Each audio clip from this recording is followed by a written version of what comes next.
So I've decided to play Alien Isolation in VR. Sounds like a good idea to me. Guess we'll see how we go. Alien Isolation is 2015 psychological horror game.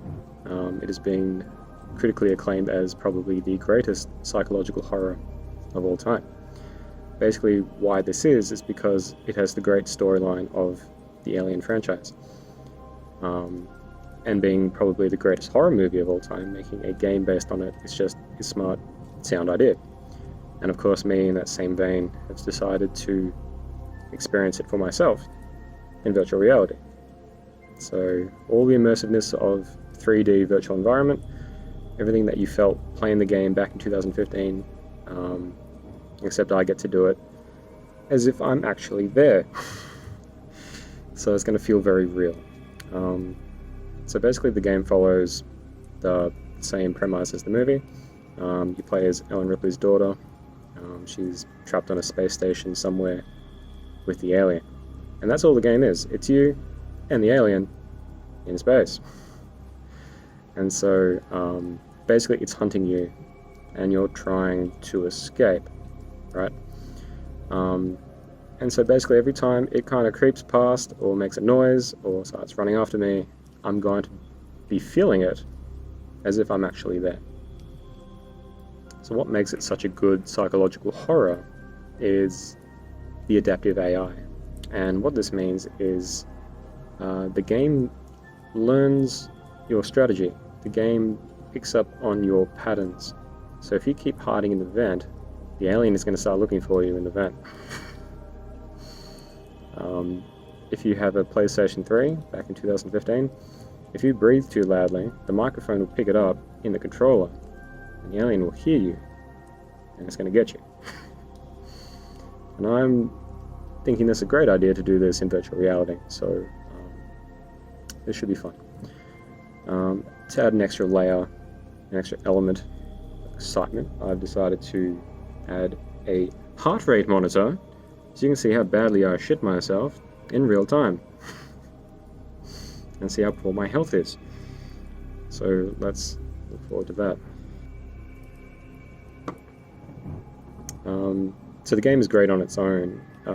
If they could apply this exact same gameplay to Jurassic Park, if they made Jurassic Park Isolation, it's just a money printer. They need to get on this. It'd be perfect.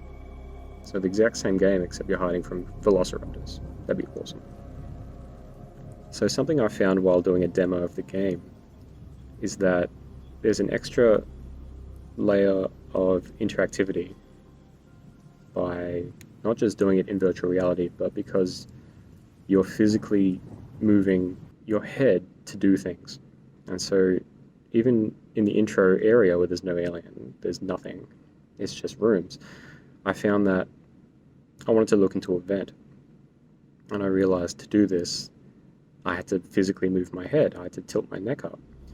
And I wasn't using the controller like you would expect to just start moving the mouse or moving the controller. I had to actually move my head. And because it was me lifting my head up like this to look into the vent, I got tingles in the back of my neck because I thought just about anything could jump out and I would just shit bricks. It was really scary. And I was just looking into a vent. This was in the first 2 minutes of the game. So looking forward to seeing what else I come across and just how terrifying it really is. So the way that I'm going to do this is using Samsung VR. And what's good about this is a lot of people have a spare Samsung S7 or an Edge, and they probably got one of these for free, or they know someone who has one for free. A lot of people haven't even unboxed them or have played the roller coaster game and have otherwise left them untouched. So you can pick one up secondhand, very cheap. So if you want affordable virtual reality, it's definitely the way to go. So the way it works is plug the phone into the headset and it streams the content to the app, except the app uses an unlicensed driver. So it's not, it's a very complicated way of making it work. So it does work and looks amazing, but it's not official by the game. So what will happen is it'll send wireless video to the phone, but because that picture quality is unacceptable, I've had to modify it to use a cable. And what you're probably thinking is, well, can't you plug the cable in there? No, because that's power only, which means that you can power the headset without losing power, without draining your phone battery, but it doesn't send data, so I can't send the computer signal to the phone. It doesn't work. Very unintuitive, very stupid. So you can get near enough perfect picture quality by making a few modifications. Cram this bad boy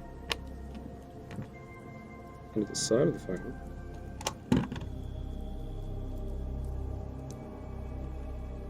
And then you just kind of like jam it in, just like that. Maybe not like that. And cat goes in. There we go. Okay, so I'll probably have to like sticky tape it down, otherwise. Yeah, there we go.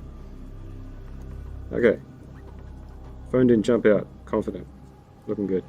So yeah, you bypass this piece of junk, which achieves nothing, and then you can run the cable to your computer, and then you can send Alien straight into your brain. So looking forward to that.